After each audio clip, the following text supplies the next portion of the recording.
नमस्कार बंधुरा आमी मधुमिता वेलकाम टू मधुमिता रान्नाघर। आज आमी आपनादेर संगे शेयर करब किभाबे आपनारा एई गरमे खूब सहज पद्धतिते बाड़ीतेई जे कोनो स्टीलेर पात्रे बा कापेर मধ্যে किन्तु एइभाबे मिष्टि दई बा टक दई दुटोई किन्तु जमे निते पारबेन। देखिए बुझते पारछेन जे दইটা एत सुंदर जमे गेছে, एकदम सुंदरभाবে किन्तु केटे उठছে। जमे जाওয়ার পর কিন্তু এগুলোকে একদম ফ্রিজে রেখে দিতে হয়। এটা এখনো ফ্রিজে রাখা যায়নি, তাই সামান্য একটু জল সব দই কিন্তু ছাড়ে। তবে আমার এই রেসিপিটি দেখে যদি আপনারা বাড়িতে দই পাতার চেষ্টা করেন একদম পারফেক্ট কিন্তু 100% আপনারা সফল হবেন। তো চলুন পুরো রেসিপিটি দেখার অনুরোধ রইল। আর যারা আমার চ্যানেলের নতুন ভিউয়ার্স তারা আমার চ্যানেলটিকে সাবস্ক্রাইব করবেন, লাইক শেয়ার এবং কমেন্ট করে আমার পাশে থাকবেন। এখানে আমি একটা কড়াই নিয়ে নিয়েছি, সেই কড়াইয়ের মধ্যে দিয়ে দিলাম এখানে 1 লিটার গরুর দুধ। দুধটা কিন্তু সম্পূর্ণ ফুল ক্রিম দুধ। দুধটা যখন এইভাবে ফুটে উঠবে শুরু করবে, দুধটা কিন্তু হাই হিটে একদম জাল দিতে হবে অনবরত, আর এইভাবে হাতা দিয়ে নাড়তে হবে যেন তার মধ্যে সর না চলে আসে। এটা যখন অর্ধেকটা হয়ে যাবে তখন এখানে আমি নিয়ে নিয়েছি একটা কাপের 1 কাপ চিনি, তার মধ্যে অর্ধেকটা চিনি কিন্তু এখানে দিয়ে দেব। 1 লিটার দুধের জন্য প্রায় 50 গ্রাম চিনি কিন্তু একদম পারফেক্ট হবে। এখন এখানে আমি নিয়ে নিয়েছি 2 চামচ গুঁড়ো দুধ। এই গুঁড়ো দুধটার মধ্যে যে ফুটিয়ে রাখা দুধ, সেই দুধটা কিছুটা পরিমাণ দিয়ে দুধটাকে ভালো করে গুলে নিতে হবে। আপনারা যদি গুঁড়ো দুধ না দিতে চান সেটাও কিন্তু স্কিপ করে দিতে পারেন, সেক্ষেত্রেও কিন্তু দইটা খুব ভালোভাবে জমবে। এখন দুধটাকে একদম লোতে রেখে এখানে গুঁড়ো দুধের যে গোলাটা তৈরি করেছিলাম সেটা মিশিয়ে দিলাম। এখন কিন্তু গ্যাসটাকে একদমই অফ করে দেবো, এর বেশি কিন্তু একদমই আর ঘন করব না। এটাকে একটু ঠান্ডা হতে দিতে হবে। এদিকে একটা আমি ক্যারামেল তৈরি করব, নিয়ে নিয়েছি একটা পাত্র, তার মধ্যে দিয়ে দিলাম আমি 4 চামচ চিনি। আগে আমি ব্যবহার করেছিলাম হাফ কাপ চিনি, আর এখানে দিয়ে দিলাম আমি 4 চামচ চিনি। চিনিটাকে দেওয়ার পর এখানে কিন্তু কোনো রকম জল মেশানো যাবে না, লো টু মিডিয়ামে রেখে চিনিটাকে সম্পূর্ণভাবে গলতে দিতে হবে। আস্তে আস্তে এটা কিন্তু একদম এভাবে কালারফুল হয়ে যাবে। খেয়াল রাখতে হবে একদম লোতে রেখে কিন্তু করতে হবে, আর এর থেকে আর বেশি কিন্তু একদমই পোড়ানো যাবে না, নইলে কিন্তু এটার একটা টেস্ট খুব তেতো আসবে।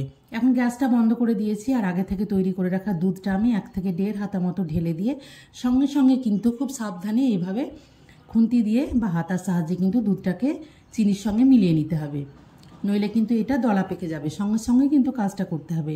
এখন এটাকেও একটু ঠান্ডা করতে দেব। এদিকে আমি একটা দইয়ের সাঁজও তৈরি করে নিয়েছি। আগে থেকেই কিনে নিয়ে আসা টক দই বা বাড়ির পাতা টক দই, আমার কিন্তু এটা বাড়িতে পাতা টক দই, খুব ভালোভাবে জল ঝরিয়ে নিয়েছি। এই জল ঝরা টক দই কিন্তু আমি 2 চামচ পরিমাণ নিয়ে নিয়েছি। 1 লিটার দুধের জন্য 2 চামচ ফুল চামচ কিন্তু টক দইয়ের প্রয়োজন হবে। তারপরে এখানে টক দইটা কিন্তু খুব ভালোভাবে ফেটিয়ে নিতে হবে। খেয়াল রাখতে হবে বাড়িতে পাতা টক দই বা কিনে নিয়ে আসা কোনো রকম টক দই যেন ফ্রিজে রাখা না হয়। ফ্রিজে রাখা টক দই হলে কিন্তু সেই দই দিয়ে আপনারা কখনোই দই জমাতে পারবেন না।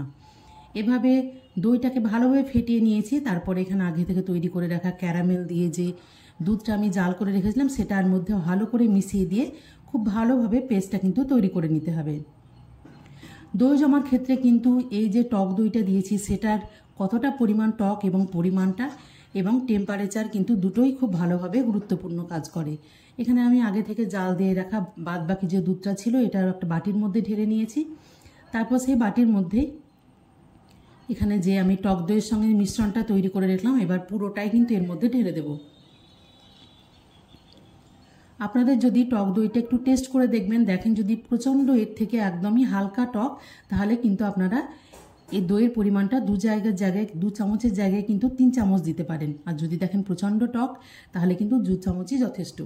তারপরে একটা এভাবে যে কোনো কাঁটা চামচ বা যে কোনো কিছু দিয়ে খুব ভালোভাবে কিন্তু এটা মিশিয়ে দিতে হবে। খেয়াল রাখতে হবে দুধটা যেন হালকা কুসুম গরম থাকে, মানে আঙুল দেওয়ার পর যেন আপনাকে একটু গরম ভাব লাগে। ভালোভাবে ফেটিয়ে নিয়েছি। তারপরে এখানে একটা বাটির মধ্যে সেই বাটিটাকে বসিয়ে দিয়ে আর একটা বাটি ঢাকা দিয়ে কিন্তু এটাকে সারা রাতের জন্য ঢেকে রাখবো।